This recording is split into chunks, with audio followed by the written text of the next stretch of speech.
Hello and welcome to this week's episode of Talking Skritt. I'm your host, John, better known as Dare on Yak's been a fantastic show for you. The Skyscale acquisition has changed. Well, will change. Selectable stat gear changes and new job openings at ArenaNet and much more. But first, let me introduce you to my fellow host. He is a moderator over at MMO Champion and host of Zero to Hero and also Vote to Kick on this very channel. Does he feel like the Skyscale grind is a 5-year engagement or worse? Life? Say hello to Jim. Well, it would help if I unmuted my microphone. I don't know. As much as I like the Skyscale for the free taxi ones that they give us all over the place, I just feel like there's not that, like, I don't think it's that bad. But we'll get into it. Well, we'll probably touch base back on it because of, like we said, they're changing it, so I'm sure we'll talk about the time gating stuff and all that fun chit chat that we had last week. Yeah. And he streams over on Twitch where he answers the age-old question: if he types his API key into the GW2 Wiki and goes to the profession page, will it have a big deleted where thief should be? Say hello to Age. Maybe. I was hoping for something else, but yeah. Yeah. Wow. What were you hoping for? I need a minute, guys. Oh, I'm sorry. I feel like I'm gonna get memed now for that. Like, anyway. Yeah. Because anyone could change the wiki at that one moment that I actually check. Because clearly, like, I'm the meme value person, at least according to Aaron on stream.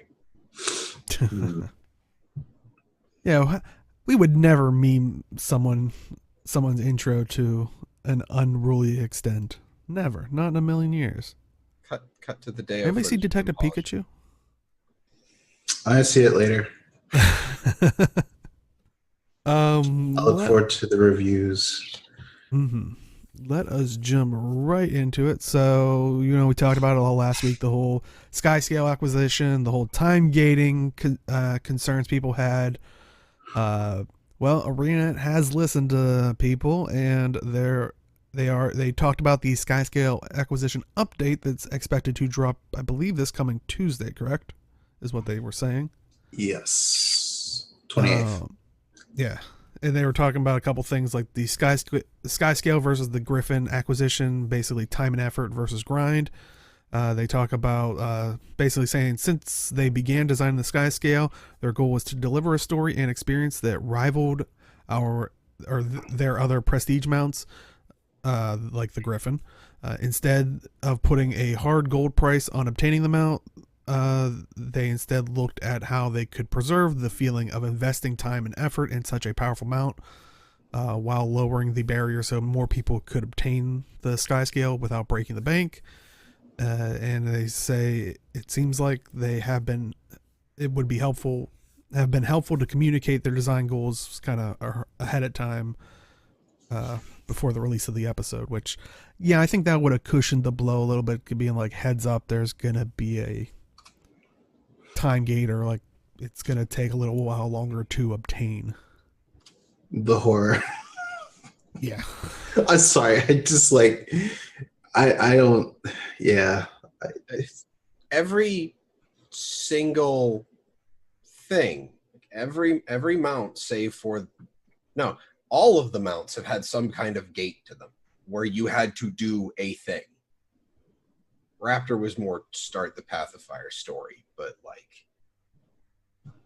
they all had some form of steps to do, and then everything past the initial 4 had a collection set of achievements to it. So I don't know why people were shocked that the Skyscale suddenly had some kind of collection gate to it. Yeah, but I would say, did the other mounts have an actual time gated one where like it's more like story steps and just like your progress down? Well, you couldn't, much like the Griffin, you couldn't start until you couldn't even start it because the items True, till the end that unlocked it did not happen until you finished the Path of Fire story. You couldn't get the roller beetle until you finished There's that the living story. story chapter. Much like the Skyscale, you couldn't do it then. And then the Roller Beetle was a lot of traveling around the world. I don't necessarily know if there were time But gates, I think that's the point, that they, but as far as I remember, they never stopped you from playing the game. Like, well, come back and do this jumping puzzle the next day, or like whatever the Skyscale, or not Skyscale, Roller Beetle stuff was. I think that's what put a little sour taste in some people's mouths with that early on collection of. Well, I think like Age was even saying before the show, he was kind of catching up with it. He was like, "Oh, besides this thing, all I got to do is do this quick little time gate thing, and then you're done." And I've seen people in chat before, and also on Twitter and all that stuff, saying like, once you get to that certain point, until you're done with that portion of the collection, it's basically spend 5-10 minutes and then. But it's not like a time. I think just people were expecting the Roller Beeler collection, but not like okay. hand-ins every day, I guess. I think that's the Pat difference. is saying that the Griffin and Beetle had event gating. So there was a form of time gate because you had to do a specific event. Yeah, but it's not like wait 24 hours to hand in stuff and then go away. Like that is, I think that's the problem. So they used a new gate that people didn't like, which I don't know necessarily if you have to communicate that unless people are very adamant about time gating, and which you now know people don't like the time gate, the 24-hour time. And I do see Chad still bringing up the idea of like, you know, the people that want supposedly all the things in 5 minutes within logging in. We're not talking about those people. We are aware that people were complaining even more so with like the currency needing the season 4 currencies later in the collections. That I'm more okay with because there is no limit to, you know, getting that stuff. It's just how much are you willing to do the events eventually. I mean, I know you can farm them from the map, and then, but eventually, if you did all that kind of stuff, like the dailies in that zone, eventually it would come down to doing the events. So at least there was no way where it was just like, you're done advancing this thing for this day. Yeah, basically all the other mounts were like, how dedicated are you to do this based on how much time you actually put into doing the content versus the Skyscale, which is how much time you're willing to do the content plus wait 24 hours like 4 times. And I think that might be an important distinction because they do say Skyscale versus Griffin acquisition, where they say time and effort versus grind. But I would even say time and effort versus time gating versus grinding. Like, because time and effort, like we said, with like grabbing the currencies, you're putting in time and effort, whereas versus the time gating, no matter how much effort you put in, you can't surpass it. So I think that might even be a bigger distinction of not lumping it all. Unless we go pay to win. See, really? Did you want to like? Let's not go there. I'm just saying. But gold to gems. I'm joking. I don't want that. Okay, how much is gated behind not owning a Skyscale? How much is, what do you mean? Like, what do you miss out on not having a Skyscale? I know at least one in the air. I would say definitively at least one of the mastery points, because I think you have to literally float there to get it. But can you get there with a rental Skyscale? You can get there with a rental Skyscale, yeah. Okay. You just have to like travel a little while, but yeah, you can get it. Yeah, I keep forgetting about the renting, so. Okay. So the complaints about the like literally the people complaining about the time gating is just because I want it. Yeah. It's the hottest new thing that people want. It's like the latest iPhone. And it's not even like quote unquote renting it. It's you literally just walk up to a tame Skyscale NPC on the map and you press F. What if I want to use it in Dragonstan? For what? For flying.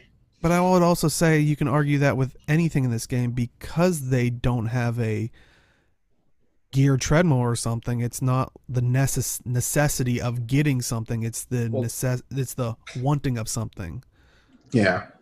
okay. So it's very The other much. thing is, when you're talking when you're talking about a griffin, what map is that for? Oh, so Dragonfall, you have 2 points that are difficult. You No, need a maybe it's griffin just for it? one. You don't need a Griffin for it. You can use a Springer to, because there's one mastery point in the I'm gonna keep forgetting Fissure of Woe area where there's a mastery in the air, so you can get a rental Skyscale and just fly up and get it, or you can probably get a Griffin and fly through it. I don't remember if you have. I don't think you have the channel for it. Okay. Well, at that point, like Griffin content actually had like the Griffin has content that you cannot do without it. The Skyscale really doesn't right now. Actually, Griffin shouldn't have any content tied to it. It There's should. adventures tied to it. Well, besides adventures, like I mean, like other non-Griffin content, because the Griffin shouldn't be a necessity. Right. And For it's everything else. really just the adventures and like the flight courses that are tied behind it. And the Yeah. Skyscale has less than that. For now. For now, yeah, but has less than that. So the stuff's not even in the game. We have no idea when they're actually going to put stuff in the game for the Skyscale specifically. Mhm. If you do the time gating either now, like the old time gating or the new time gating, either way, you're going to have the Skyscale before they put content in that is explicitly Skyscale content. But they want it. They That's don't. lovely. They're not looking at reasoning. They just want the I'm map. aware. I just Well, the super loud vocal minority are like that. I mean, because Well, that's I'm on the- the side that I'm not a big fan of time gating, because, and I was joking about this last week of, people were saying these people on this side just need to, have patience. It's like, well, how about you have self-discipline? It's like you can always lump a tag on someone to, be like that. It's like, if, like you said, Age, if you were busy this past week with work, wouldn't it be nice to be like, if you were constantly like that, it's like, oh, I have like a 3-day weekend, or this weekend I can just, I'll spend the 30 hours in the game getting it. If you're using that 30 hours within 2 days versus, and you're doing it safely, all that fun stuff, let's make sure that's, or 30 hours over in 3-hour chunks over 10 days. It's like, how is it harming you? Is, I think, ultimately my question, or harming the person that is deciding to take 3 hours every day. Oh, so you, like, what's the They're difference? time gating themselves. Right. yeah. I mean, you can reverse it on, people are saying the people that I want everything instantly. Wouldn't that be the same? Wouldn't that be what the people are doing? That, well, I don't have 30 hours to plump down in 2 days. I'm doing it 3 hours over 10 days. Yeah, it sounds like you want everything right now, and don't have see, you can always reverse it on. Oh, but you don't have the time. Oh, that's yeah, I guess so. It just like in that case, the time gates kind of work out for them in that case, just because they have 3 hours a day to work on something. That's the problem. Is we're also looking at this almost primarily from the player standpoint. It's like the devs said it's going to take you this long to unlock. Mm-hmm. Oh well, like, okay, clearly they've decided to change that, but in the same vein, like, they're not forcing us to pay extra money to get it. It's just go to the map and do a thing. Sure, you have to do that thing multiple days, but like, they're not asking you to really do anything other than play the game. And I know people will, like, it's been said that, time gating is literally just designed to get people to come back and play the game. It's a glorified login reward. But that's the thing, is that's what gameplay is. Like, literally any gameplay is designed to get you in the game to play it, because you either want a thing from that gameplay or you enjoy the gameplay itself. What if your gameplay at that point is just like logging in once a day to hand in, and then you just log off? It's not necessarily keeping me in. I get the idea, but Yeah. Well, then you obviously didn't have time to do anything else that day. So you logged in, did the thing, and then you were off to a business. Or you couldn't do anything No, no, else no, that no. day. Like I'm saying, like I have 3 hours to do something. Okay. But since I'm time gated, I just log in for 5 minutes, do my times Skyscale thing, do my dailies, and then just log off. As a person who has planned out multiple legendaries, are you really going to log in and do only one thing? I'm not talking about me. I'm talking about other, like the general case. Okay, then that's not a problem with the design. That's a problem with people choosing stuff to do. Like as a person who plays a lot of sandbox games, like I talk like Minecraft, I've streamed that however many times on the channel. A lot of that game requires, and any kind of sandbox game requires you to set a goal for yourself. And Guild Wars 2 kind of falls into that category because there's I was gonna say, if you're going Guild Wars 2 a sandbox game, I said let me finish. Okay. Kind of falls into that category because there's a shit ton of stuff to do. And I'm talking just in solo content, stuff you can do by yourself. There is a metric ton of stuff to do. That's why they have the achievement tracker. So you can keep a list of the stuff that you want to do. If you can't say, I want to do this thing, that's not ArenaNet's fault.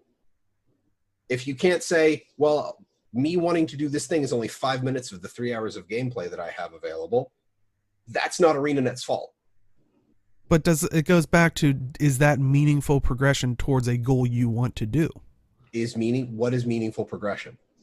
Is it that is ultimately the question. It's like Chad is saying, you're waiting 24 hours to basically play that 5 minutes more content to take one little step closer. Well, it's progression, but nonetheless. It's also my point is you're not playing the game, but you're only choosing one goal.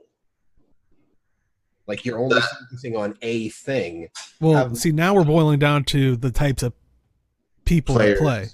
Yeah, because like generally people are going to focus on the latest content rather than like just have goals. Like for me, legendaries are a long time goal, and I'll work on that obviously. But or a lot of people are very goal oriented. I mean, and that's a product of society itself. It's just like, why do people have? I'm just doing a chill stream, but a lot of people that usually get somewhat more views have a descriptive title of I'm farming for a legendary, I'm doing this, I'm doing that. If you're like, I'm going for my Skyscale mount, oh, that was 5 minutes, all right, like, yeah. And that's just streamers, but a lot of players are like that too, where they have one goal in mind, and that's where I'm like, where's this meaningful progression? What is it in reality? Yeah, but then that's not something you stream. Like, I'm going for the Skyscale. Well, I did my turn in for the day. I can't do anything else. Well, no, actually, you farm for other stuff. You farm trade contracts. You farm the season 4 currencies. Well, that's how you do the stream anyway for me. But there you go. Like, it's not just, oh, I did my turn in, stream's over. Bye, guys. But here's the thing. If you do not know that you have to get those currencies, I was just going to say, that starts to make a slippery slope of, now we're in that day and age where information, you're not playing within the game anymore, because you don't know about step 3 and 4 of this collection until you're on it. So you don't know you need that stuff unless you're looking at a guide, which, okay, teach their own if you're using a guide to do something, but it's like, when the game has a /wiki command, I kind of like, a lot of people don't know about it, which literally takes you out of the game, right? Which like the fact that they make it available means that they intend for you to actually use it. I wish they'd actually tell you about it in more ways than just, oh yeah, by the way, you can use /wiki space and then whatever you want to search the wiki for. Yeah. Hi, Eugene. But it's just like, I kind of agree with T-Gauze here, is that it's like, you cannot single-mindedly be like, this is the only thing I am going to work towards today. This one thing. Okay, so if you do you're talking about the stream. It's like you do your turn in, then you do the farming. If you have no farming left to do, like if you literally have nothing to do for progressing the Skyscale, aside from doing your turn-ins, you need to pick something else to do after that. Go for a legendary, go grab achievements, go do jumping puzzles. I don't know.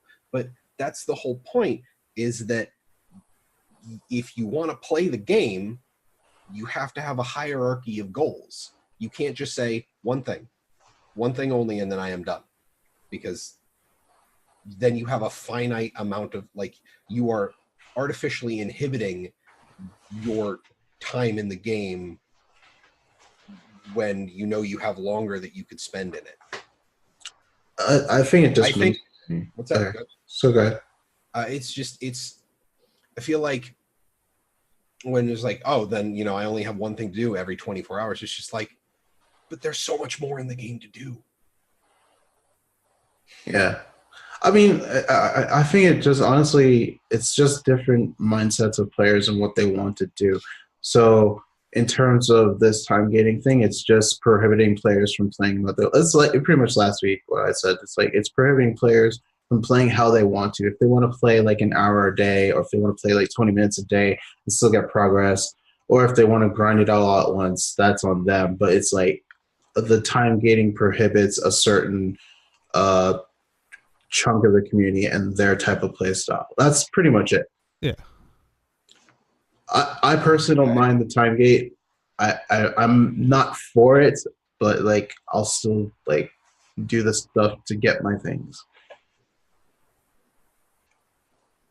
And in chat's saying, it's not ANET's fault. Yes and no. It's not ANET's fault that people want to play different ways, but in the end, they are a business. They want to keep butts in the seats. Like we said, for these certain types of players, I don't know how big the number is, but it's like if they're only in for 5 minutes, they're not looking at there's less time of them looking at the gem store or other things that make the game money. Like, yeah, I don't think it's a case of casuals. I think it's just a case of people's play style. Because like you still have to grind to get the currencies. If you don't have them, you still need to get the contracts if you don't have them. Now, I do have to say, I'm not a huge fan of the argument of like all MMOs have time getting, so of course Guild Wars 2 does. I don't like well, it's always been this way, so we're going to keep doing this way argument. It's not something I support, but yeah, I was to say all MMOs before recently were turn-based and all that stuff, so Guild Wars 2 shouldn't be an MMO RPG or like what? Like, yeah, no, it falls apart once you start applying it to other things. I don't think Warframe has time gating whatsoever. Now I think about it. I would argue it's an MMO. It's like it's whatever you want to call Guild Wars 1, I would say, which I don't call Guild Wars 1 an MMO, but that's a story for another time. But but yeah, I just it's pretty much the same thing I'm gonna say from last week. It's basically people's different play styles. I kind of agree with what Mofongo is saying. It's more blatant. Like I get the whole, like, it's just like wham, come back tomorrow, and you had no real warning, and there's nothing else. Okay, so one of the things that the closest thing I can equate to this is, and I know this feeling, like I get the frustration people have with the time getting. I've been playing Sekiro. There are bosses that I just cannot get the feel for, and this has been for me with all FromSoft games. I've done it with Bloodborne, Dark Souls 3, with Sekiro. I hit a boss and I just feel like I am not making any progression. In fact, I feel like I'm making negative progression because I just get frustrated. On the bright side, in Sekiro, there's like this dream state past world that you can progress in, and then also the present that I can progress in. And being able to flip-flop between when one side or the other gets too frustrating, that helps. Honestly, I don't know if you remember me suggesting it, H, when we were progressing on Slothosaur. I made the recommendation we go back into Wing 1 of raiding, just because after slamming against Sloth for so many times, I'm just like, let's go do a different fight so people can like kind of get a refresh and like have some kind of, and it's just, other than that, and I get it. So you hit a wall, so you want something else to be able to do. Generally speaking, you want it to be doing the same thing. With me in Sekiro, I know that progressing on either of the maps, I suppose would be the way to phrase it, I know I'm progressing the game because I'm getting more of the story. That would be like being able to have alternate ways to progress the Skyscale, which technically exists, because if you can't do the turn-in, you do the farming. But the farming has a finite amount necessary. So there's going to be a point in time where the farming stops, and you're or just it's left diminishing with returns. Like, right. like for the example of the currency section, it's like, yeah, you can farm the nodes on the maps, do the dailies. That'll give you like a nice influx. But then after a point, you're doing it just by events alone. So that does taper it off. But theoretically, if you're able to jam pack somehow all of them in, and you can get the 250 in a night, probably, I don't know the math, but there is no limitation in the sense, just the limitation of time itself. Right. And I kind of agree with Hypno on this, Eugene. Is just like you say, aside from high level fractals and PvP, there's nothing to do. That's you. That's a youth. But that's also a problem with a almost 7-year-old game. Is what if someone has done like conquered World v World? Exactly. It's the bleeding edge content players where it's just like literally the only thing I have to do is the new stories that comes out. Like the people who are in this game every single day, like a lot of the people who just, this is their game. This is the only game they really play. If this is all you do, like I honestly felt that burnout in World of Warcraft because I had gone back into previous expansions and done all of the grind. I did all of the grind in Burning Crusade. I got my Nether Drake. I got all the rep grinds done. I had everything done. And yeah. Okay, I'm fine with Skyscale. Yeah. See, it's perspective there, isn't it? Yeah. Well, it's not about extra content to do. It's literally comes down to how people want to play the game. If people want to focus on Skyscale first and then do other things, that's their initiative. But the time gate stops them from doing that, so they either do the other things or they don't, and they log out and do something else. Like that's all it really comes down to. Yeah, and that's okay. And clearly, ArenaNet is okay with that. Yeah. So otherwise, they wouldn't have done the time gating in the first place. The reason for the time gate, I know we heard it last week, and I heard it loads of times. They were saying, basically for the Skyscale in particular, the daily gates were designed for a couple of reasons, including the story, which they said it doesn't make sense for your Skyscale to go from an egg to a fully grown in a day. And then, however, they recognize that there are stronger ways to create a sense of progression towards a reward, and they want to continue to learn from this as they develop future releases, which I think I said this last week on the show when someone brought it up is, it would feel weird for the thing to take leaps. It's like, well, you've already set precedent that there are creatures in the universe that take these leaps, especially when they consume lots of magic, which is what this thing does. I'm pretty sure we could have found an incubator or something. Well, it's like why couldn't you have applied that for the sake of it for this one in particular with that reasoning? And then I even try to look it up because, let's do a little bit of math, because with the change they talk about, and I wasn't really ever, I never really followed that much, but a full day in Tyrian time is 2 hours out, in our time. So within 24 hours, 12 days goes by. Let's pull out a calculator. So you got 12 days. Let's round it off and say 30 days in a month, since that sometimes is higher and lower, but we'll give them the benefit of the doubt. So, whoops, I added. So a single day-night cycle lasts for 2 hours. It's broken into 4 stages. Day is 70 minutes, dusk is 5, night is 40, and dawn is 5 minutes. So that would be 360 hours. I think, and then you do some of the other math. I think it comes out to about in-game for lore time passing, it would be about, it says 5.6 months. So let's say 6 months. What creature out there, since we're trying to base this off of real world stuff, goes from child to adulthood size in 6 months? Because I looked up some. A lizard to get to sexual maturity, this is the most I could find on it, is 3 to 4 years. Dogs, I think they said was a couple of years. I think cats was a little bit lower with like 1 to 2. I saw an elephant, which is 16 years. Like I started to find things that were like other things that you could theoretically ride. Because granted, I can't look up how long does it take for a dragon to mature because we really don't. See, this is the problem though. Is they're trying to reconcile like, yeah, it doesn't make sense for it to just kind of blip from an egg to full maturity to be able to ride it, and also balancing lore with gameplay.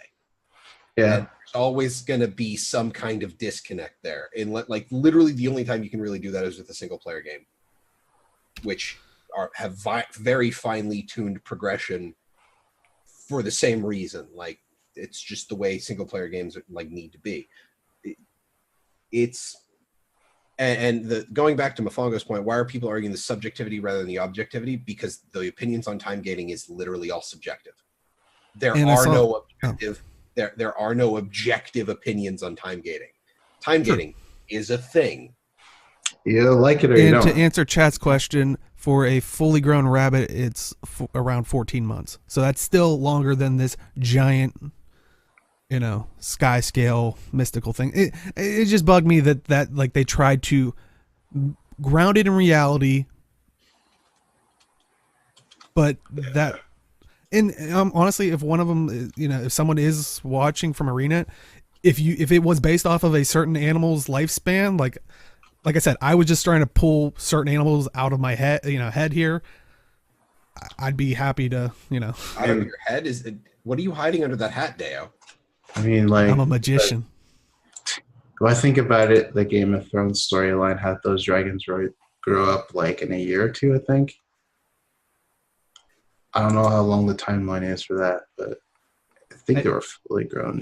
In a general sense, like we were talking about, Arene blipping from like little baby puppy dragon to adolescent dragon, and then from adolescent dragon to elder dragon in a blink of an eye.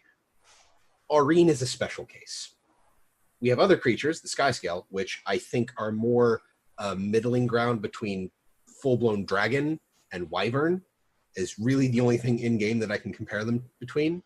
So going from egg to fully grown adult in 5 to 6 months kind of makes sense. I mean, they eat magic. We are like we said before, we're feeding them bloodstone dust and raw magic, which immediately popped that quote of "there's no culinary application for bloodstone dust" in my head. But that's neither here nor there. The time gating, even where you figure for that, just sure. Why not? Magic lizard thing.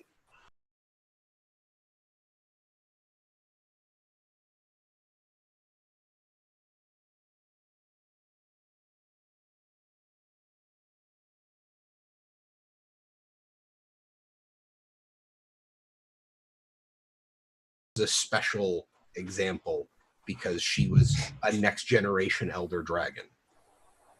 The Skyscale's going from egg to maturity in 5 to 6 months, I think makes sense given the examples within the game.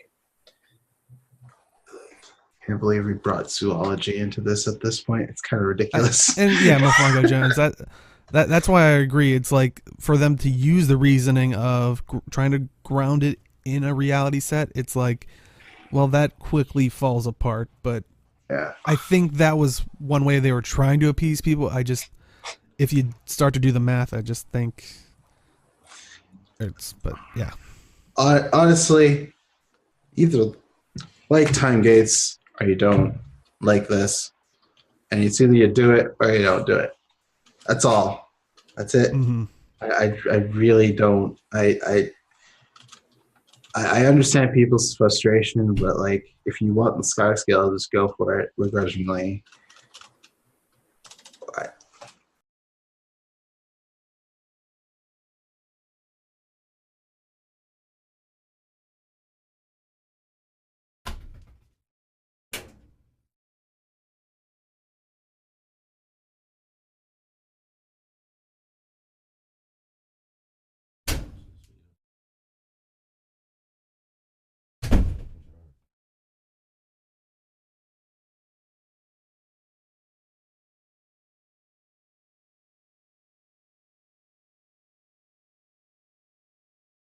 Deo's end or not. Oh, Shouldn't be. Audio was down. Did you bump I something muted the Deo? wrong thing. My bad. Oh, okay. Technical difficulties, and by difficulties, Deo clicked the wrong button. Yay. But yeah, I guess You were I'll repeat it. saying, because no one heard you. I'll just repeat. It really all comes down to if you like time gating like this or you don't, and if you want to get the thing that is gated or not because of it. That's all it really comes down to. And if you complain, that's fine. And if the company hears you and acts on it, that's fine. But eventually, you're just gonna have to suck it up if they don't do anything. Yep. That's it. Yeah. Okay. Yeah, that's where it is. Though, rehashing all this, but they did talk about the changes that were coming for next week. So for now, they've made a couple of changes in the areas where players were engaging in content with competing goals. In the May 28th update, they'll reduce the time between collection tiers from 24 hours to 2 hours to reflect the passage of a full day in Tyrian time rather than in real world time. You'll also be able to feed your Skyscale 4 times a day instead of the 3, reducing the total number of days you need to feed your Skyscale by 1, assuming you feed them the maximum amount of each day. And also, they are aware of the bug with the branded leyline anomaly, so they're aware that the anomaly spawned in the domain of Vabi. In order to allow players to continue progressing on the Skyscale Lost Collection, while they work on a fix, the anomaly will appear regularly without requiring the chest to be open. So, Okay, acknowledging a bug and putting a workaround in. Honestly, it's about the communication. As long as they keep talking about stuff like this, good. I'll admit the 24-hour thing, and this is me saying I don't mind time gating in a game, but I do think that the time gating was probably a little too onerous in comparison to other mounts, because technically we only really have 2 mounts with gates to them as an example. So I don't really think they have a strong enough series of events to really call it a precedent. yeah. But reducing the time gate so you can actually make a few steps in a day, I like this. You could do the other mounts in a day. If you just sat down and be like, okay, you were talking about the 3 hours. I'm pretty sure if you had the materials on hand, you could get the roller beetle and the griffin within 3 hours of having unlocked the ability to get them. So while I do not think that the time gating in and of itself is a bad thing, maybe the Skyscale was a little overtuned. Yeah, like Chad's saying, it's a lot of people feel it's a bit lackluster for, and I know a lot of people will address this earlier with it, feels lackluster compared to it, but compared to the effort that you're putting in. But yeah, I think that comes down to each their own, and the problem with continuous mounts that need to do different things. But clearly, Age, you need to walk around with the free hug sign next time it packs. I guess so. But while we're on the Skyscale, during the guild chat, this was the one that was trying to address the whole time gating and acquisition stuff. But a lot of, I think, interesting things came out of it, where they talked about the kind of the variations of what they wanted to do with the Skyscale leading up to it, which you can kind of see. We got some of the screens, but they had different horn variants, which I don't know. Some of them were kind of weird looking. But is that Baron Nasher? That top? One of them does look like Baron Nashor. Yeah. It's really kind of amusing. That one looks really cool. For those who don't know, Baron Nashor is a map objective in League of Legends. Just Baron Nashor, Nashor. Yeah, sorry. The top middle one. Yeah. The mandibles, I guess. The cheek horns, I guess. Mandible is the jaw. I thought it was part of the jaw. It just looked like Eh. cheat coins. But yeah, anyway, it looks like that basically. It's just like a huge long snake creature. Yeah, I think the designs are very interesting. The top right looks like something out of Final Fantasy. Yeah, I like. I don't know. I kind of the I think bottom left, the bottom left on the horn variants bit looks like Mordremoth. Looks like the maw of Mordremoth. Yeah, very interesting how they went about it. So the way I think about it, it's like what did they say Skyscales were? It's like a merge between a dragon and a wyvern. That was me, like saying that they're in between there. Okay. Like that's my that's my thoughts on them, is that they're somewhere in between a dragon and a wyvern. But yeah, it seems like it. So Yeah, but I kind of do like the crystal looking one, which apparently that was supposed to be like the original idea, but I think they were saying on there that they were worried that it was going to be too like corrupted. it reads a little too branded. Yeah. yeah, and But I mean, at the end of episode 5, it's like they Arene branded Kaith. I mean, and it's kind of that color tone. So I was like, They even say, like, you can hear the quotes in their voice. You say branded because there's no real word for happy branded.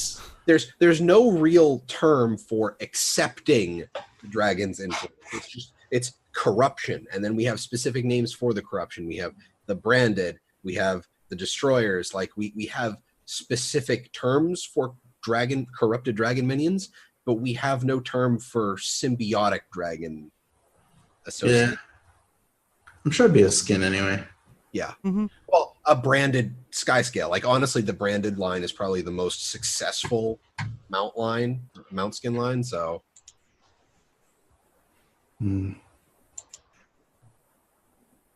But yeah, so maybe we'll see them down the road as skins, like chat is pretty sure will happen, which would not be surprised. But yeah, that's not the only things that are changing. There's going to be some upcoming changes to attribute selectable gear. Various pieces of equipment released with various stat selections. Basically, over the years, they've released many pieces of equipment that allow you to choose the attributes they provide to your character. Depending on the equipment's source, the combinations that are available for you to choose from on each piece can vary wildly. So basically, they want to simplify and streamline. Because I remember talking about that. I remember, we were talking about with, what is it? Oh, if you want this certain stat thing, you got to farm Living Story Season 3 stuff because it will have these stats on it. But if you want like a regular one, you can do this collection that will give you a weapon that will have only these certain it was a minefield to try to be like figure out how to get certain things. But yeah, they're trying to, with the next release, they're looking to reduce the confusion about which attribute combinations are available on any given piece of gear. Therefore, the majority of attribute selectable equipment in the game will be updated to include all of the attribute combinations available to your account based on the expansions you own. Legendary equipment will still have all attribute combinations available regardless of expansions ownership, which that's nice. They do have some exceptions, like crafted backpacks, elite specialization, collection armor, and weapon rewards, and attribute combinations related to raids and fractals like assaulters, defenders, healers, and malicious. Oh, I mean, that's nice. honestly, the entire change of that's one of the biggest problems I had. Is I'd get something. What was it? I spent a bunch of time getting the Bloodstone trinkets and back piece from Bloodstone Fen, and then I go to change I got the stat swap thing on it, and I went to change the stat. I'm like, I can't remember what I was looking for, but I was looking for a stat combination that's just not there. Because I think the system, when they put it in place, this is hard coded. So whenever they designed a thing to allow it to have like stat changes and it wasn't a legendary, It was, you have these stats available, and it was just a manual list added to that item's like data record. Yeah, they would assign like the item ID to like the IDs of the stats that it allows. Yeah, it's just an array that's like, you can have these stat sets, and once it's picked, it's set. And then they started adding those, stat swappers for, consuming items. That's new and great. I loved when they did that, but they manually set it at the time. So them going back and changing the system to allow more flexibility on these items, one, makes them more, consumer friendly, and makes them a more viable choice if you can't get your hands on a legendary for that slot. Man, I just thought, like, how do you think they store all these items in a database? That'd be kind of neat. Mm-hmm. That's like don't get me thinking that's, about databasing. That's really cool to think about. Sorry. In before Agent, I designed the back end of a game. Why'd you guys do this? Are you going to make a game? No, we just wanted to do it. It's like, well, then you sell it to a game company. Clearly. Who's cares? But I think they even say in the blog post that it will also affect armor that you already have.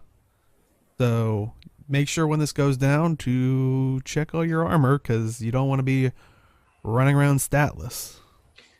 Oh, so is it going to reset all of the stat selections then? Is that I thought that's what it said in the blog post. Yeah. That'll hit a few pieces of gear I have. Yeah, like a lot of people were making jokes like, "Oh, people are gonna be running like their tier 4 fractals or raids." Yeah, no, you get a notification. You get a notification if it happens. So, okay, that's good. Yeah, you get like the exclamation point on the hero panel.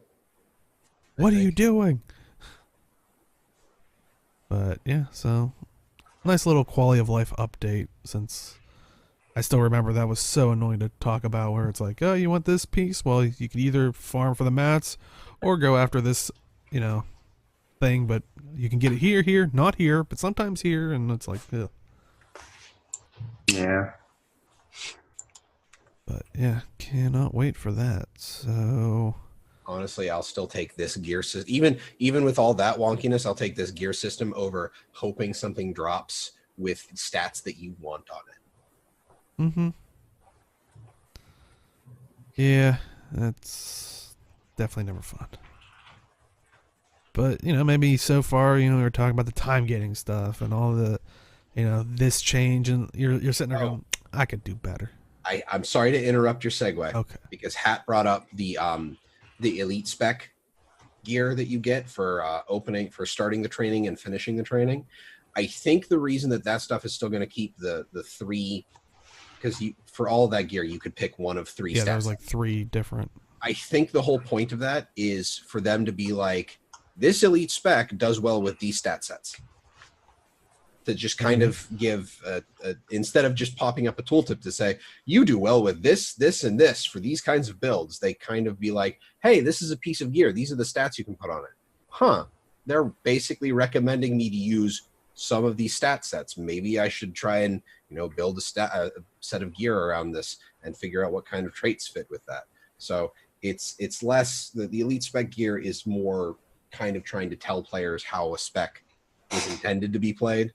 Not that players ever really listen about how stuff should be played. I mean, World of Enders has the Boots Bad Build series for a reason. So, but sorry, Hat just brought up that good point. So, segue on. Well, no, that's fine. I mean, it is one of those tricky things of designing like this story between each of these topics. It's pretty tough sometimes, I wish I could get paid for it if I was that good at like weaving this story. Which, if you're, maybe good at weaving a story or good at game audio, there's a couple openings at ArenaNet. He's just ignoring us at this point. I'm marching through. There are no breaks on the data train. You're not ruining another segue. Oh, wait, there's more. No. But, yeah, I think originally for at least the narrative designer position, Bobby Stein posted it, but also Tom Abernathy was talking about it as well. And I believe the ArenaNet's Twitter actually put out the audio game designer one, or no, we found it on it's School Game Audio Twitter. So, but yeah, so if you are looking at those, links will be in the description. But at least with the narrative designer position, I know Tom kind of talks about it as like, a lot of people were talking about, their qualifications and all that stuff, which we'll get into in case you're interested. But he does say, don't get hung up on experience. What's on the page trumps all else. Diverse backgrounds, experience, voices make their team stronger, their work better. Women, POCs, which I'm not familiar with what that. People of color. Oh, I'm bad with Acronyms. Yeah, it's fine. Folks with from other underrepresented groups are explicitly encouraged to apply. So, but yeah, some of the stuff, at least for the audio designer, responsibilities: recording, editing, designing, and implementing audio assets, scoping and planning audio needs for upcoming releases and features, collaborating across disciplines to provide exceptional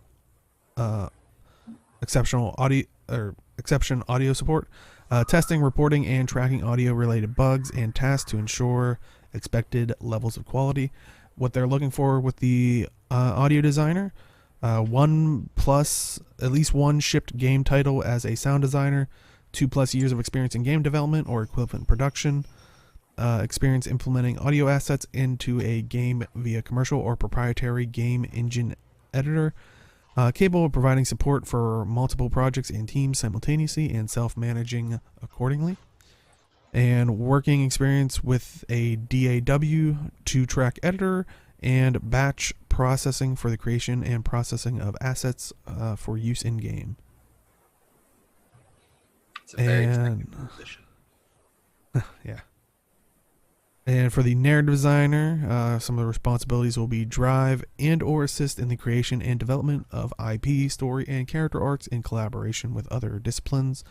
Write in-game dialogues, dialogue setting or adopting established tone and distinct character voices. Write supporting documentation to effectively communicate development of the narrative to team members in all disciplines. Use proprietary content creation tools to enhance story design.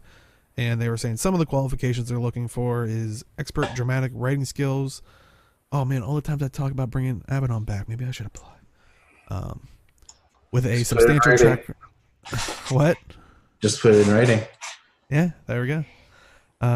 With a substantial track record of demonstrated proficiency in both games and at least one other narrative medium, like for example, screenwriting, playwriting, prose fiction, writing for the spoken word preferred, and also practical and theoretical knowledge and experience regarding the craft of dramatic storytelling across multiple media. But also like passion for video games and deep knowledge of multiple genres. But so I kind of say Tom summed up pretty nice, like a diverse background, both personally and also it sounds like well-rounded within their own qualifications. Well, Deo, you do have experience writing at least a music video. Oh boy. Yeah, we're not going to inflict that on anybody here. I still laugh. I completely forgot about that. And there goes Age. We lost him. The one thing I did see is that there were people saying, "Oh, didn't they just fire people from these positions?" And I don't necessarily know the employment laws, but if a position opens up, there are states in the United States where you cannot just go hire someone. The job has to be posted publicly and it has to be publicized. So I don't know if that's a requirement where ArenaNet is stationed, but there's that. Yeah, I also think that they may have let go a bunch of people, but they, over time they realized they need some people back. I remember they actually rehired someone they let go. Well, that and the firings, like that all came on like from on high from NCSoft. Yeah. So if ArenaNet management could push back and say, like, no, we need more people in this department, and then it goes to a point where they have to put the post publicly. Yeah. So, and Hypno, they didn't specifically for the listings, they didn't say Guild Wars 2. But they rarely ever do unless they are just right. But I'm gonna, just in case someone in chat is someone that is qualified, because I always feel like hearing this about like WoW and stuff, where everybody always like, oh, I want to work for Blizzard. It's like, if you're in the realm of this profession, don't just be like me with like a psych degree that's does research and stuff. I wouldn't necessarily try, like I don't have the background for the stuff, even though they say I diverse background and stuff like that. But well, I think for the narrative position, when they ask for diverse backgrounds, I think they like the whole like POC, like all walks of life kind of thing. Yeah. Narrative teams specifically, that's a huge deal, because how you grew up will affect how you write. And being able to have a story crafted with all of that experience informing the characters in it, it makes it a more robust, well-rounded story, I would say. And chat's right. Yes, I should not apply for the audio designer, because apparently I mute wrong things. Hey, sometimes muting the wrong thing is the right thing. Ooh. Hmm. I'm applying again now. Wait, could I technically? Oh no, I don't do audio. Changes disciplines to audio designer. I'll just add it on.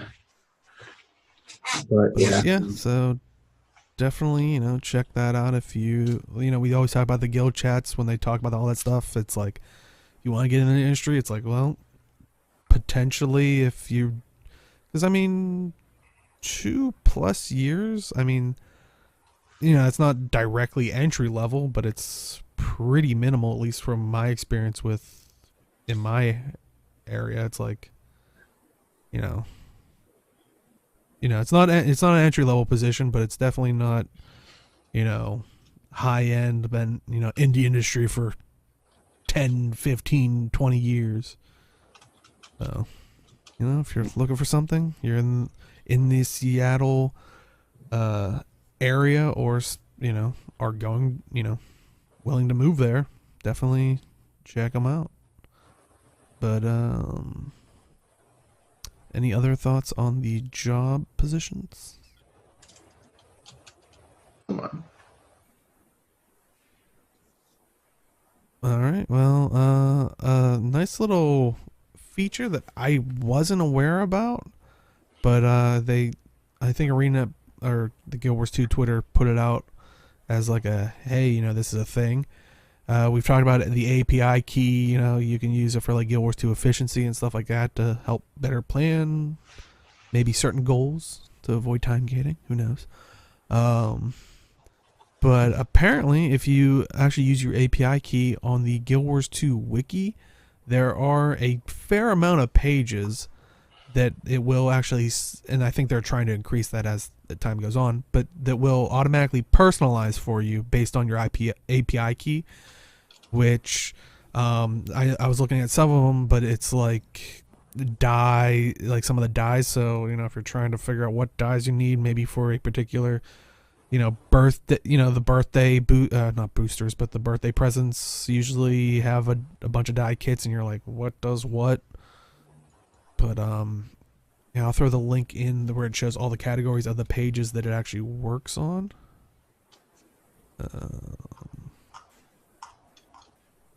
But yeah, I think it's awesome. Like, and on top of that, this is a feature that is in game where you can just do /wiki. Now on top of it, you can now, like, for some dye kits or just dyes in general, it'll be like, these are the ones you still need. And I think that's I'm awesome. gonna. I was just showing a friend of mine because a friend of mine started my one coworker started playing Final Fantasy 14. Their mobile app allows for a lot of manipulation of the game from your cell phone. And then I'm like, all I have is GW2 efficiency. And I'm like, oh, my API key is out of date. Oh, right. They added a whole bunch of flags to it. Go to generate a new one. It's like, oh, I have a farming calculator to show the value of everything that I've gotten. Okay. So I need to do more stuff with the API key. So I'm going to have to, do that. Because using your API key to do stuff, that's it's helpful. Like I like that. And like I said, I'm not much of a using the Guild Wars 2 efficiency. It's like, oh, how much is your account worth? I personally, for me, don't care about that. But for these things, it's like, maybe having one of those goals of like, oh, I want to go after getting all the dies. Like I know Inks, did that. It's like, how close am I? It's like, and probably when I type in, I'll realize how far I am from it. But, it's just one of those things where you don't have to. Prior to that, I would have like a list of all the dies copied from the wiki and be like, all right, let me go through my account and we'll cross that one out, cross that one out. It's like, at least this way, it's quick and easy. So I think it's just an added awesome feature if you so desire it. And once again, totally optional. All you got to do is apply your API key to the Guild Wars 2 wiki. Wow. Nice little feature. Permafrost dies over 1,000. Okay. So hopefully you have that, or you will be paying a pretty penny if you're trying to use that API key to figure out which ones you need. But any other thoughts on the API key and kind of the Guild Wars 2 wiki use of it? Well, that's kind of cool to figure out. I kind of had a weird time. I just spent like a couple minutes just checking out, but I guess I have to apply my key to actually see how it works really, but seems cool. I like it. Anything that allows you to track stuff better, any of this integration, I think is fantastic. Yeah.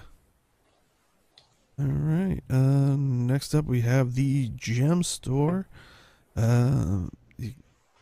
First up, we have the Skyscale hatchling harvesting tool for 1,000 gems. It is an infinite gathering tool, so it won't break. It can be used in any of the zones, any of the tiers. But it does have an interesting feature to it. As you can see here, it summons a little Skyscale hatchling to harvest it for you.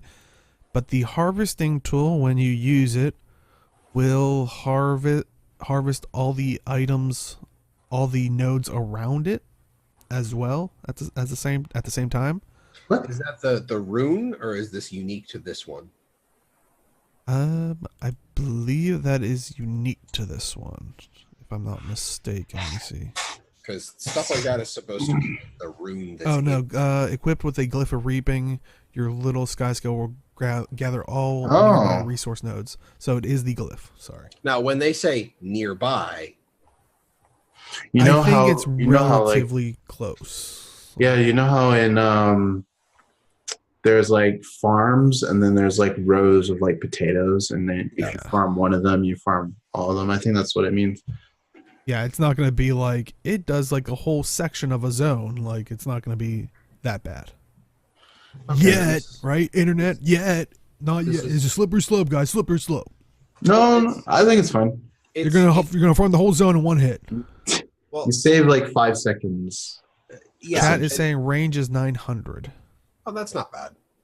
Well, okay, that is relatively large. That's a large range, but there's not like node clusters together. I was gonna say that it only really happens when you're in your home instance, or if it's a farm, like Age was saying, like like the little patches. Like I can't really think of that many times where you have the loads of clusters. Flax farms, some of the Omicron farm, you might be able to. Yeah, I expect those. Yeah. Maybe in the guild hall, depending on the guild hall that you have, you might be able to hit multiple nodes at once. You might be the cabbage farm in Cassis. Yeah, like basically all the farms that are at the end of jumping puzzles or in certain like little hard to reach locations. But to say that it's being used like too much on the like randomly going through a map, I don't think will be a huge case. It's Yeah. time. That's about it. It's a But- few seconds, and the trade-off is like you don't get another bonus. Like I like the volatile magic bonus I get on mine, so But, I'd I much mean- rather have that. For the people that are, you know, before there are any people that are, you know, scream like pay to win or something like that, there are finite versions of this that you can get in game. Though they will break eventually, but you could just Oh, buy really? another one. That's what Are I they the ones believe off the people. Dragon's Fall? Not sure.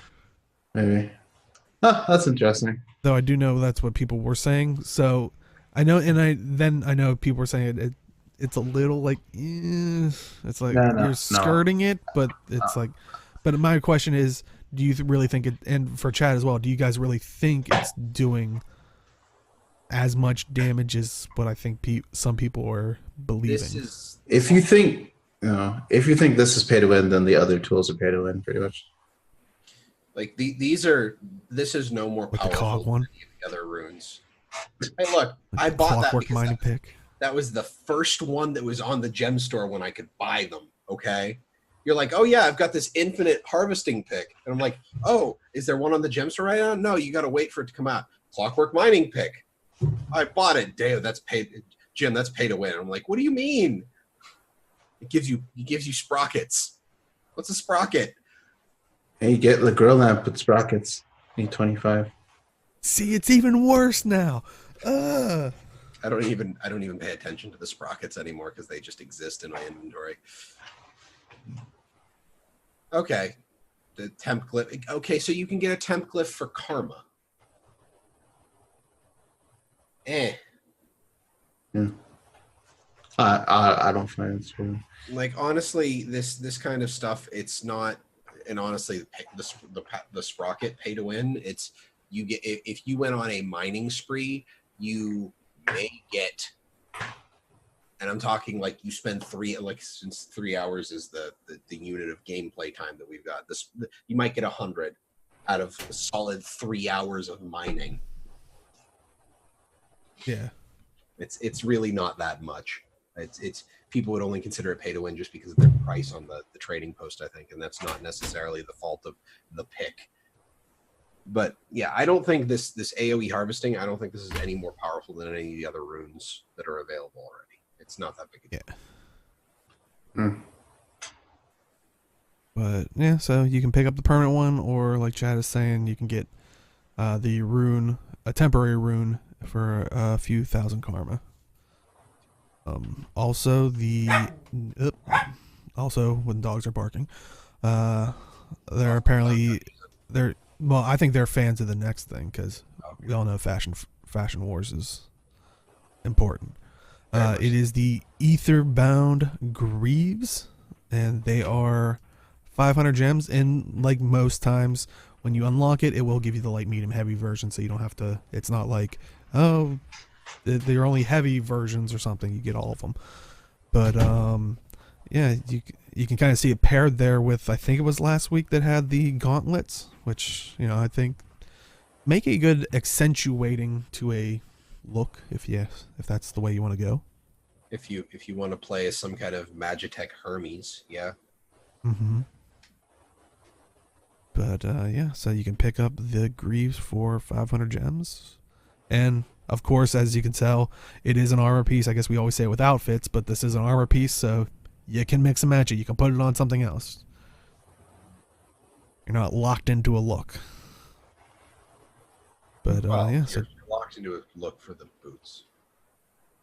true. Plus, don't care. If we're gonna go that, jeez, is that what people are going to complain about next when they say, "Hey, we separated outfits and stuff"? Well, I want my big toe to have this skin and the heel to have this. If that's the case, I think that'll be the day where I'm like, I'm out. Okay, as a char player, I want to actually care about my boot skins. Okay, I'll give you that for a char character. Because weirdly enough, they don't have most of the time toe covers or heel. Yeah, the Char have like calf armor, and that's about it.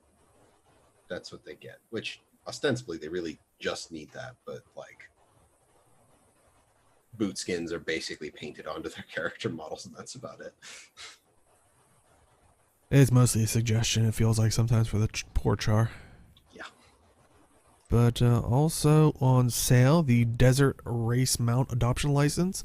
And that is the one where you get a random one from all the ones in the Desert Race Mount section. Now, do remember, if you are new to the game or haven't purchased any of these, with that version, you only, once you unlock one of them, you cannot get a duplicate. So if, I forget how many there are in there, let's just say 15. If you're not going to get another duplicate. If you buy 15, you technically have them all. Though if you buy one, you're taking the risk, but you're not going to ever see that one drop for you again on that account. But yeah, you can get it. You can get one of these random mount adoption license, one for 320 gems, 5 for 1440, and 15 for 4080 gems, and that's 20% off. Though if you want to make it a more definitive choice, and this will play into it, if you use one of these as the Desert Racer Mount Select licenses, you do get to pick one of them, and that will still count towards the, if you bought one of these definitive ones, it will unlock it. You won't get duplicates if you use the just regular Desert Racer Mount Adoption license. But the Select one is a little bit more. It is 720 gems, which is 40% off. Which, would any of those... 1,200. Yeah. The select mount license, when they're on sale like this, are worth it if you want a specific skin. So you would recommend it if you wanted a specific skin? If something in the Desert Racer mount pack is something you like, buying it on sale for 720 is a good buy, because that's right around the place where we thought a lot of stuff like this would be. Like, we kind of figured that like gliders were like 400, 500. The glider backpack geek combos are 700. Originally, we thought mounts would start around 700. Yeah, like chat's saying, they bought outright the Star Caller Raptor skin, which I do have some of the mount packs. I have issue with 1,200 gems for some of the mounts, because some of the mount skins seem a little lackluster. The newer mount packs are definitely a lot more unique from the base skins, and I think they're worth closer to the 1,200, but some of them I think aren't quite that. But for 720, if there's a mount in this pack that you like, go for it, because this is probably the best price that you're going to be able to get like the specific mount that you want.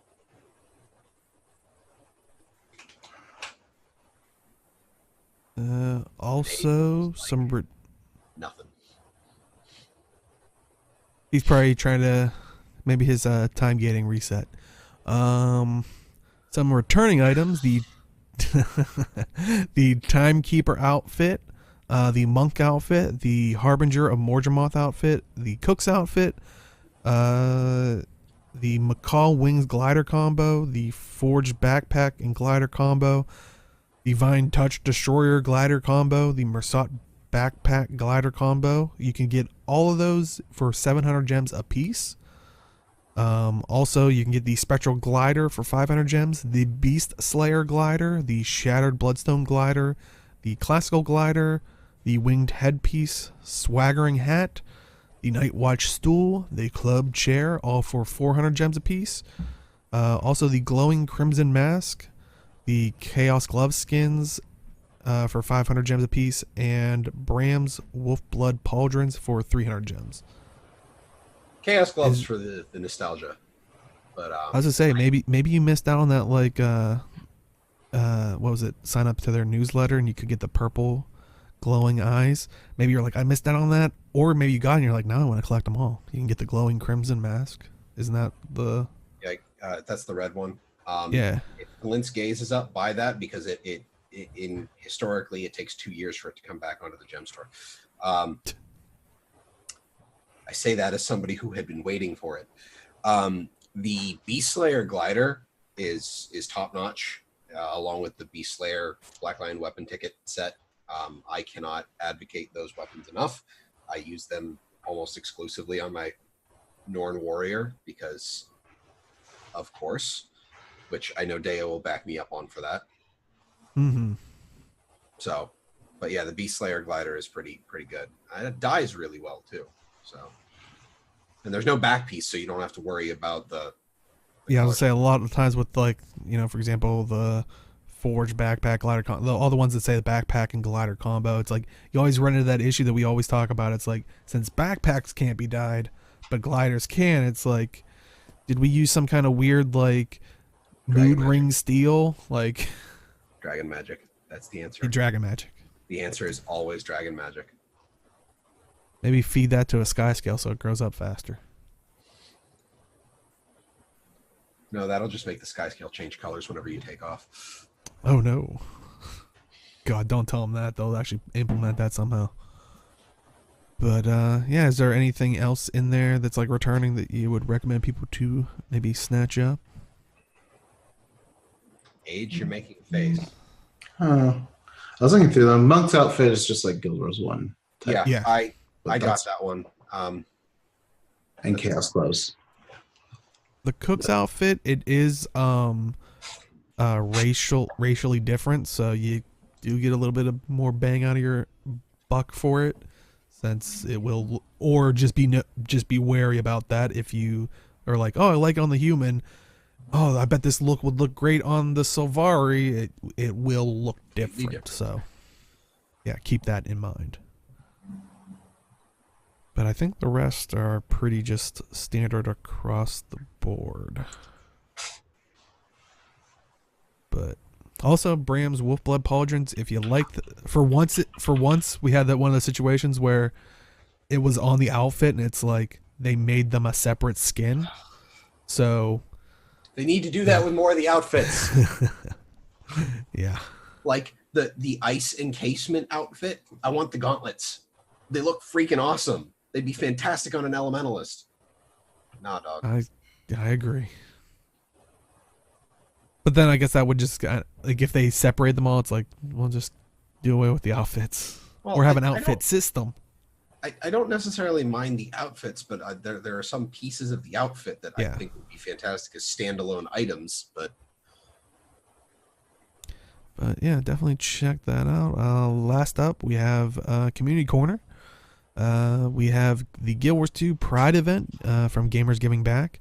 And just in case, we'll throw the link for it in chat. It's on Twitter. If you're watching this on YouTube or later on, links should be in the description for this. But they do say that the Heart of Thorns Pride pre-event will be on June 1st. The time is kind of still to be determined, but they will keep everyone posted. So definitely, if you are remotely interested, have time on June 1st. it got moved to June 8th. Oh, that's Path of Fire. Oh, that's the Path of Fire one. Heart of Thorns pre-event is on the 1st. Path of Fire is on the 8th. Okay. So yeah, if you're wanting to do the Heart of Thorns one, or like Jim's saying, there's a Path of Fire one going around too. You can go to both. But yeah, the first one will be on June 1st. But yeah, definitely check it out if you want to keep informed on the exact time, and definitely make sure to make it out. If you're not familiar with Gamers Giving Back, they've done a lot of Guild Wars 2 and Guild Wars 1 community events. Like, they definitely know how to handle things, what they're doing, so it should be a very great, experience. So, definitely check that out. Any other thoughts, ideas, or? All right. That looks like that is it for this week. Jim, where can they find you? I can be found on Twitter at MalthanusMMO. You can also find me here on twitch.tv/MAADRoams. That's 2 A's in the MAAD. Every Wednesday at 8 p.m. for Vote to Kick, ostensibly.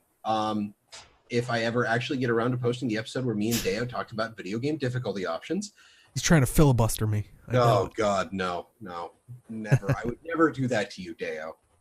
Besides, I actually like the discussion in that one. I just need to actually cut the video together and export it and then upload it. It's just, life has been unkind.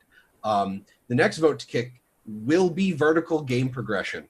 Thank you, Eugene and T-Gauze, for your discussion in chat. That's gonna be it. I need to find someone to argue keep because I am 100% in the kick camp for that. We don't know when that'll be because we're time gating the previous episode apparently. So after everybody turns in all of their rep grind items, then I'll be able to release the last episode of Vote to Kick, and then we'll move on to vertical gear progression. So everybody get out there and get farming, and I'll see you next time. Awesome.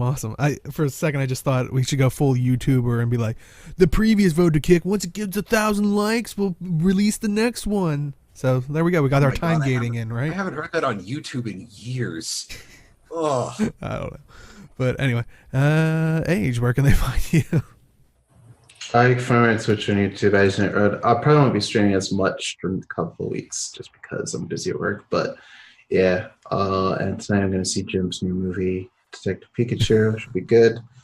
Yeah, that's about it. Awesome. I might stream more for him sometime soon. Yeah. Oh, cool. I got Wisp. Oh, you got Wisp? Nice. Yeah. I haven't. I've been playing ESO, so I haven't really with the time I've had. But yeah, should be fun. But yeah, you can find me at simply_Dale on Twitch and Twitter. Yeah, this week's kind of been hectic. Like some of the days of the week, I really haven't had power because they've been working on power. Like the power company's been working on lines and stuff. So yeah, I'm glad I was here today with all the stuff that happened. But yeah, like I said, Twitch and Twitter, simply_Dale. Maybe Monday, since I do have a 3-day weekend, maybe Monday I'll stream probably ESO stuff, because liking the Necromancer, it's pretty fun. But yeah, if you are just popping the very end, do stick around. We do a bit of an after show. If you want to watch us in full, we do highlight it on Twitch, twitch.tv/MAAD, 2 A's in the MAAD. But if you prefer YouTube, if that is your platform of choice, we do put it up on Sundays at noon Eastern, 9 a.m. Pacific at youtube.com/MAADrealms.